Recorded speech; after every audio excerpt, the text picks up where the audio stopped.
Urban FM 104.5. Urban FM 104.5. Vous êtes sur les 104.5 Urban FM, la station urbaine. On reçoit Monsieur Serge Apita. Il est président de la Chambre nationale des métiers de l'artisanat du Gabon, la CNMAG. Il vient nous parler donc de cette chambre, ses missions, ses activités. Monsieur Apita, bonjour. Bonjour. Merci d'avoir accepté notre invitation. C'est moi qui vous remercie. Vous êtes le président de la Chambre nationale des métiers de l'artisanat du Gabon. C'est quoi exactement? Alors, la Chambre des métiers de l'artisanat du Gabon était un établissement public qui a pour mission d'accompagner les artisans. C'est un établissement public, c'est l'État qui a créé ça? C'est un établissement public à caractère professionnel, je rajoute bien, qui a pour mission de soutenir les artisans et de faire la promotion de l'artisanat. C'est une première en Afrique centrale et on espère vraiment donner l'Ola parce qu'il faut reconnaître que l'Afrique centrale en matière d'artisanat est un peu en retard, contrairement à l'Afrique de l'Ouest qui est aujourd'hui bien structurée et organisée, parce qu'ils ont des chambres de métiers qui ont su faire la promotion de l'artisanat et valoriser surtout ce métier. Et donc la chambre, qu'est-ce que c'est? Comme je dis, c'est simplement cet établissement qui réunit en son sein des artisans professionnels, en l'occurrence des chefs d'entreprise artisanales, qui ont pour mission de réfléchir justement aux solutions et à apporter à leur secteur. D'accord. Elle est soutenue par une administration. Le ministère de la formation professionnelle. Non, on est sous la tutelle du ministère du Commerce. Ah oui, c'est vrai. Et les élus de la Chambre, qui sont des artisans, représentent l'Assemblée générale, on va dire le conseil d'administration. Et la partie exécutive, c'est des agents publics, donc notamment dans la direction générale de la Chambre des métiers. Voilà. Et vous avez fait comment pour être président? On vous a voté, on vous a nommé par conseil des ministres? Parce que si c'est élection, on n'a pas entendu parler de ça. Mais si, il y a eu des élections qui ont commencé en novembre, élection de la Chambre nationale des métiers, mais il faut dire que c'est un événement qui a... C'est de la cooptation donc. Pas du tout, c'est un événement qui est arrivé et beaucoup ne s'y sont pas intéressés. Et là, je suis là en fait pour attirer l'attention de beaucoup qui disent encore les choses du pays. Parce que dès l'instant où on entend État, on dit ça ne nous intéresse pas. Mais aujourd'hui, figurez-vous, vous avez ce qu'on appelle une chambre, on a un siège. La chambre a été créée sous la loi 027/2018 du 11 juin 2019 portant orientation des politiques nationales de l'artisanat en République du Gabon. C'est dans ce cadre que la chambre a été créée. Pourquoi? Parce que l'État, aujourd'hui, s'est rendu compte que ce secteur-là, qui occupe quasiment 80% de la population active, n'a pas vraiment de représentation. Qui parle de leurs problématiques, qui parle des problèmes des coiffeurs. Regardez le nombre de coiffeurs qu'il y a dans le pays. Regardez le nombre d'instituts soins de beauté, parce que c'est ça l'artisan. L'artisan, c'est un travailleur qui exerce pour son compte un métier manuel, légèrement mécanisé, qui est aidé par un membre de sa famille ou qui emploie quelques personnes. Il y a beaucoup d'activités comme ça. Et aujourd'hui, je veux vraiment attirer l'attention de ces artisans. Vous-même, vous êtes artisan? Je suis cordonnier chausseur. Je cire les chaussures. J'aime bien ce métier. Ça fait 13 ans, 14 ans maintenant que Chozo, cordonnier chausseur. Ah d'accord. C'est vous Chozo? C'est moi Chozo. Oui, Mosley. S'il te plaît. On ne rentre pas dans les chambres. On ne rentre pas dans les chambres des gens comme ça. Bonjour tout le monde. Mais comme c'est la Chambre nationale, il peut rentrer. Non. Il faut qu'il cogne. La chambre que vous représentez. Bonjour Mosley. J'ai dit bonjour. Non, bonjour t'as tout pas le monde. répondu. Bonjour Dafresh, bonjour tout le monde. Merci, bonjour. Maintenant, tu peux poser ta question. Ok. La chambre que vous représentez, elle existe depuis combien d'années? Alors, les élections ont été mises en place le 27 novembre dernier. En 2021. Oui, dernier, 2021. Elle a élu des artisans. Votre opposant, c'était qui? Elle a élu des artisans en assemblée générale. Mon opposant, c'était des artisans. Chacun devait défendre un petit peu un projet de développement, un projet de soutien au secteur de l'artisanat de manière générale. Donc, ces fameux élus, ce sont des artisans qui représentent différents secteurs d'activité. Aujourd'hui, on est 45 dans tout le Gabon. D'accord. 45 dans tout le Gabon. Ça veut dire qu'aujourd'hui, dans le Gouévindo... Tout le Gabon, seulement 45 artisans. C'est la première élection. D'accord. Ça, c'est le bureau. Ça, c'est le bureau de l'Assemblée générale. Voilà, il faut bien comprendre. Dans tout le Gabon. Et ces élus ont la responsabilité justement de faire la remontée des problématiques du secteur de l'artisanat par province. À l'Assemblée générale, qui se réunit 2 fois par an, afin de prendre des décisions qui sont remontées au sein de la tutelle que le ministère du Commerce, afin que le ministre du Commerce, justement, en Conseil de ministres, prenne des solutions par rapport à ces problèmes. Donc, je disais tout à l'heure, c'est important de souligner cela. Les artisans ne sont plus abandonnés, il faut qu'ils s'y intéressent. On a un problème chez nous, c'est que les gens ne s'intéressent pas à ce qui les concerne. Et aujourd'hui, je veux encore dire qu'il y a beaucoup de choses qui ont été faites. Il y a beaucoup d'actions qui ont été posées. Mais si on n'en parle pas, si on ne s'y intéresse pas, on aura l'impression que ça n'avance pas. L'artisanat aujourd'hui... Avant d'arriver à l'intéressement aux questions qui sont liées à l'artisan, j'aimerais bien que vous repreniez, c'est vrai quand même vous avez déjà souligné cela, mais ce serait bien que vous repreniez pour qualifier l'artisan. C'est qui l'artisan? Alors, l'artisan, je dis encore, c'est tout travailleur qui exerce une activité manuelle, légèrement mécanisé, ça c'est ma définition la plus simplifiée, légèrement mécanisé, et il est aidé par un membre de sa famille, ou il emploie quelques personnes. Et quand vous réfléchissez à cette définition, vous imaginez un petit peu ce nombre d'activités qui se fait. Coiffeur,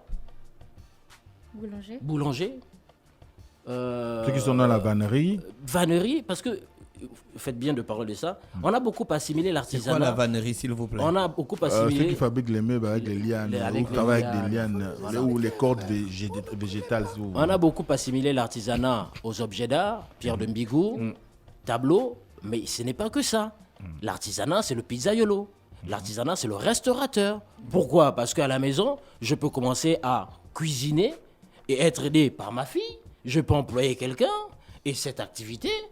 je peux gagner ma vie avec, je peux ouvrir un grand restaurant, je peux avoir 2 ou 3 restaurants. Pareil pour les coiffeurs, pareil pour les soins de beauté. Donc l'artisanat touche toutes ces activités. Comment fait-on pour adhérer à la Chambre nationale de l'artisanat du Gabon? Ça fait 4 mois qu'on a été élu, donc l'élection. Nous sommes en train de la construire. On est en train de construire notre offre de service. Parce que comment on fait pour adhérer? Déjà, pourquoi la Chambre est là? La Chambre, comme je dis, elle est là pour défendre les intérêts, accompagner l'artisan. Défendre les intérêts des artisans, c'est-à-dire regarder par exemple ce qui s'est fait dans les réglementations ou dans les lois qui arrangent le secteur de l'artisanat ou qui n'arrangent pas. Ça nous permet justement de veiller à cela et de pouvoir faire remonter justement la problématique auprès de la tutelle qui, elle, en conseil de ministres, peut prendre des décisions. Soumettre aux autorités, aux plus hautes autorités. Vous voyez, par exemple, une foire, organiser une foire, par exemple, à l'intérieur du pays. Voilà, réfléchir à ça, décider comment ça pourrait se faire. Ensuite, dans la deuxième, l'une des missions, donc la deuxième aussi, c'est former à la qualité. Faire en sorte que les artisans passent les œuvres artisanales passent à un niveau plus compétitif.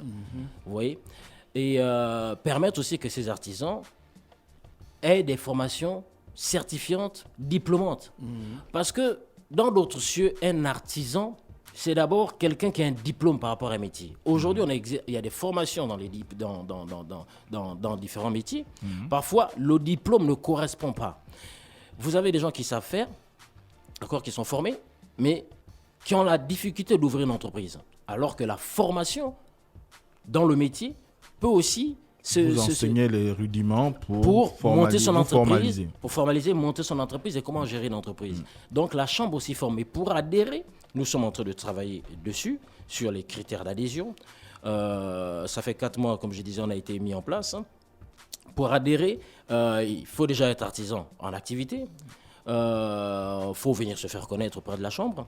Et à partir de là, l'offre de service qu'on est en train d'élaborer sera connue de tous. Mais l'intérêt, c'est qu'au final, on est des artisans professionnels qui peuvent être aujourd'hui appelés par des institutions, qui peuvent être aujourd'hui sollicités par les plus grandes autorités. En fait, cet artisanat éparse aujourd'hui qu'on trouve doit être structuré pour qu'aujourd'hui, si les ministères ont besoin de peintres, on sait qu'à la Chambre de métier, il y a un groupe de peintres qui ont été formés, qui sont qualifiés, qui répondent à des normes aujourd'hui, qui peuvent assurer une prestation appréciée au sein du ministère. Voilà un petit peu l'objet de la chambre. Vous avez des activités ce week-end, le 27 et le 28. C'est quoi ces activités? Alors, pour lancer, justement, pour le début de nos activités, c'est le week-end artisanal. On l'appelle le week-end artisanal. Pourquoi? Parce qu'on veut que chaque dernier week-end de mois, la Chambre des métiers qui a son siège en face de la SEG, la Villa Yvonne. Toute belle villa. Hein. Tout à fait. Vous voyez que c'est vraiment un symbole. Qui a été restitué par la France au Gabon. Et le chef de l'État, je remercie encore les hautes autorités, a jugé bon que les artisans doivent avoir un siège. Donc c'est vraiment un symbole fort. C'est un beau siège, hein? Mais oui, avec plein d'histoires. Oui, on dit l'artisanat c'est un petit métier, mais un petit métier, regardez le siège, c'est pour montrer l'intérêt que les autorités ont vraiment pour ce secteur. Donc le week-end de l'artisanat... Ça devait même être un siège musée. Ben, ça, c'est le musée de l'artisanat. On est en train de bâtir cela. Vous allez retrouver des œuvres de créateurs. Vous allez voir là-dedans des robes faites par des couturiers de chez nous qui seront exposées. Vous allez voir des tableaux, vous allez voir des peintres. On est en train de travailler pour ça. Donc c'est ça vraiment un musée. Et le week-end de l'artisanat, on ouvre justement la chambre à tous les artisans pour venir exposer gratuitement.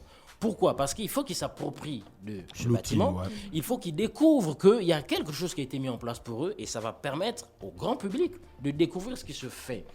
Je sais qu'il y a des rencontres qui se font de manière un peu éparse dans le pays et c'est très bien, je remercie toutes les bonnes volontés qui font cela. Mais aujourd'hui, la Chambre a cette mission de mettre en avant les activités des artisans et les œuvres artisanales. Donc le week-end de l'artisanat, ce premier week-end du 27 au 28 mai, permet aux artisans qui exercent dans les métiers, par exemple, alimentaires, les confitures, les cacahuètes, les artisans qui exercent dans les métiers des soins esthétiques, coiffeurs, manicures, de venir prendre un stand, présenter leur entreprise au grand public, présenter leur savoir-faire. Et cette activité, c'est la première édition ce week-end. On va tenir une deuxième édition à la fin du mois de juin et ce sera ainsi pendant 6 mois. Pour que les artisans sachent que la Chambre est là et à partir de là maintenant l'offre de services de la Chambre leur sera communiquée. Ils vont appréhender la Chambre. Tout ça c'est gratuit. Le 27 et le 28. Le 27 et le 28, l'exposition est gratuite. La deuxième édition. Il faut comprendre aussi que la Chambre, la Chambre fait adhérer les artisans à une offre de services. Donc, ce qu'on est en train de faire, c'est pour inciter justement à cette philosophie. Afin que tous ensemble, on construit cet artisanat du Gabon qui est capable de compétir à des foires internationales. Récemment, je suis rentré du Togo où il y a eu le Miato, le marché international du Togo, où on avait des artisans dont la qualité des produits aujourd'hui n'a rien à envier à des artisans d'Europe. On peut compétir. Et c'est dans cet esprit que le Gabon veut s'inscrire. Bon, je rappelle que quand même l'artisanat, les chambres de métiers en Afrique de l'Ouest ont quand même une longueur d'avance. Il y en a qui ont 20 ans. Nous, ça fait que 4 mois. Mais je pense qu'on est déjà bien enthousiasmés pour réussir ce challenge. Les artisans qui vont adhérer à la Chambre, est-ce qu'ils vont être soumis à une grille tarifaire si on prend l'exemple de la pierre de Bigou ou encore les coiffeurs?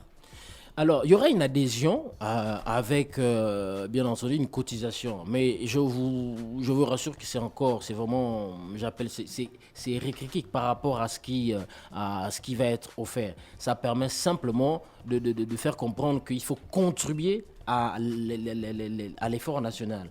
Il y aura une tarification par rapport aux activités, par rapport au type d'artisans. Parce qu'on a des artisans qui sont très bien structurés, on a des artisans qui se cherchent encore.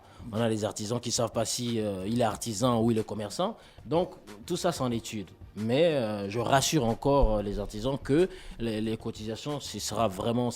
à la portée de tout le monde. À la portée de les numéros de téléphone pour vous contacter ou bien pour contacter vos équipes? Alors, la Chambre nationale des métiers, sur Facebook, vous avez la CNMAG, et là, je pense qu'il y a toutes les coordonnées. Nous sommes, je rappelle encore que nous sommes au siège à la Villa Yvonne, en face de la SCG, la maison toute blanche, avant le premier feu. Donc, c'est là qu'ils peuvent venir avoir des informations. Le président de la Chambre assure une permanence tous les mardis, tous les jeudis, de 10h à 14h, pour informer les artisans. Monsieur Serge Apiton, on vous remercie d'avoir accepté notre invitation. C'est moi qui vous remercie encore et bonne continuation. On vous souhaite de passer une bonne journée à l'écoute des programmes d'Urban FM. Urban FM 104.5.